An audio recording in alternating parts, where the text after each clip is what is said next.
Para saudara yang terkasih, Injil Lukas sering digambarkan sebagai Injil belas kasih Allah. Injil Lukas dengan jelas menunjukkan kedekatan Yesus dengan orang-orang berdosa.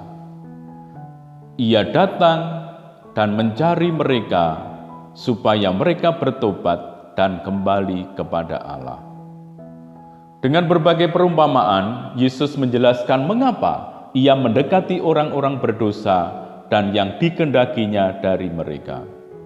Ia mencari orang-orang berdosa, seperti digambarkan dalam perumpamaan tentang domba yang hilang, dirham yang hilang, anak yang hilang. Ia mengharapkan orang-orang yang berdosa kembali kepada Allah, karena Allah memang mengasihi mereka, sebagaimana digambarkan dalam perumpamaan tentang anak yang hilang.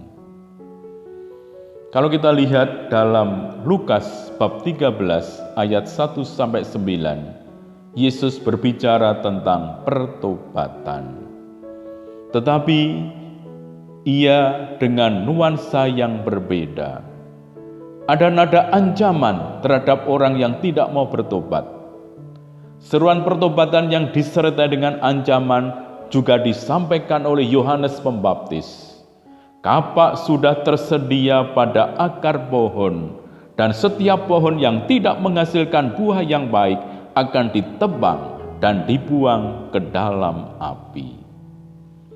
Yesus menyampaikan hal ini untuk menanggapi pandangan yang keliru tentang malapetaka yang menimpa manusia.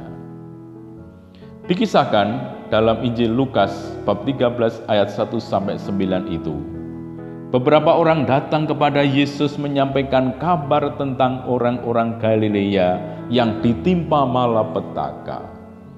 Mereka pergi ke bait Allah di Yerusalem untuk mempersembahkan kurban. Waktu mereka sedang mempersembahkan kurban, Pilatus datang bersama para prajuritnya. Entah karena alasan apa, Pilatus memerintahkan agar orang-orang itu dibunuh dan darah mereka dicampur dengan darah binatang yang mereka persembahkan. Sesuatu yang tragis. Kemudian, Yesus juga menunjuk kasus lain. Ke-18 orang mati ditimpa menara di dekat kolam Siloam. Nah, orang-orang Yahudi menyangka bahwa celaka yang menimpa mereka itu merupakan hukuman bagi orang-orang Galilea itu. Karena mereka yakin bahwa malapetaka adalah hukuman hanya dijatuhkan pada orang-orang berdosa. Orang dapat segera beranggapan bahwa orang-orang itu lebih besar dosanya daripada orang Galilea yang lain. Yesus tidak dapat menerima pandangan seperti itu. Bagi Yesus, tidak ada kaitan langsung antara malapetaka dan dosa. Celaka dan kematian dapat menimpa setiap orang, entah itu berdosa atau tidak, dan dalam kesempatan apa saja. Tetapi malapetaka itu dapat menjadi peringatan agar orang yang melihatnya bertobat. Bertobat berarti berubah sikap, berpaling dari dosa, dan kembali kepada hal-hal yang berkenan pada Allah. Pertobatan seorang berdosa erat kaitannya dengan penghapusan dosa yang diterimanya dari Allah. Hanya orang yang mau bertobat, dosanya akan dihapuskan dan dia akan dibebaskan dari hukuman. Ia tidak menanggung hukuman yang seharusnya ditanggung akibat dosa yang dilakukannya. Tetapi jika tidak mau bertobat, ia harus menanggung hukuman yang dijatuhkan Allah karena dosa yang telah dilakukannya. Kemudian Yesus menyampaikan perumpamaan tentang seorang yang mempunyai pohon ara yang ditanam di kebun anggurnya.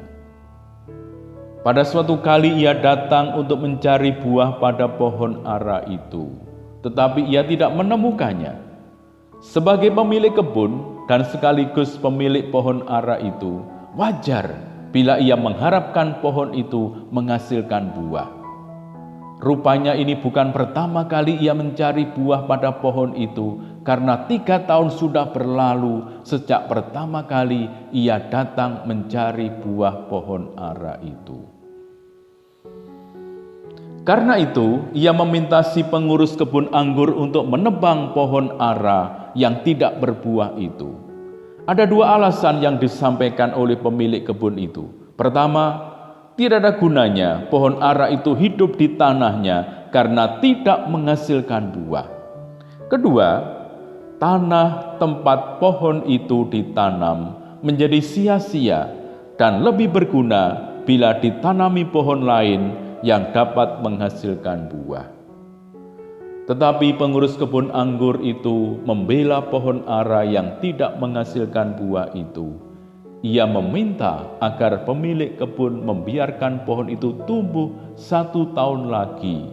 Ia meminta kesempatan bagi dirinya untuk merawat pohon itu hanya untuk jangka waktu yang singkat. Misalnya 1 musim berbuah, dan bagi pohon itu untuk mengeluarkan buah. Ia akan mencangkul tanah sekelilingnya dan memberi pupuk kepadanya. Ia berharap bahwa perawatan yang dilakukannya akan membuat pohon ara itu akan menghasilkan buah pada tahun berikutnya. Saudara-saudari para adorator, kisah ini menggambarkan sebuah pertobatan sejati yang tidak didasari oleh rasa takut akan hukuman, tetapi berangkat dari kesadaran akan dosa yang telah dilakukan dan akan kasih Allah kepadanya. Allah menghendaki manusia tinggal dalam kemuliaan abadi bersama Dia. Untuk tujuan itulah Ia mengutus anaknya untuk menghapus dosa manusia. Tetapi manusia mempunyai kecenderungan untuk berdosa, dan dosa menghalangi manusia untuk sampai kepada Allah. Karena itu manusia dipanggil untuk meninggalkan dosa dan mengikuti kehendak Allah. Yesus menyampaikan perumpamaan tentang pohon ara untuk menekankan pentingnya pertobatan. Allah itu adil tetapi sekaligus penuh kasih. Ia mengharapkan manusia menghasilkan buah dalam kehidupannya, yakni perbuatan yang nyata untuk mengasihi Allah dan sesama. Jika belum, orang diingatkan agar segera melaksanakannya. Walaupun singkat, masih tersedia waktu untuk bertobat dan menerima pengampunan dari Allah. Jika waktu yang tersedia itu tidak dimanfaatkan dengan baik, ia akan menanggung akibatnya. Orang beriman perlu menyadari bahwa setiap hari adalah waktu yang disediakan bagi kita untuk bertobat dan memperbarui diri. Marilah dalam ketekunan beradorasi, kita sungguh menggunakan kesempatan yang Tuhan berikan kepada kita untuk terus mengolah hati kita, untuk mengarahkan pandangan kita kepada Dia yang bersemayam dalam sakramen Maha Kudus, untuk sungguh mencintai Dia, untuk sungguh memberikan waktu dan hidup kita kepada Dia. Inilah kesempatan yang diberikan Tuhan kepada kita. Jangan sampai kita menyia-nyiakan waktu dan kesempatan ini. Tuhan sungguh ingin mengasihi kita. Tuhan sungguh ingin mencurahkan kasih-Nya bagi kita. Maka marilah kita gunakan waktu yang Tuhan sediakan untuk terus membangun semangat pertobatan dan memperbarui diri, agar kita sungguh-sungguh menghasilkan buah-buah yang berkenan pada Tuhan. Amin.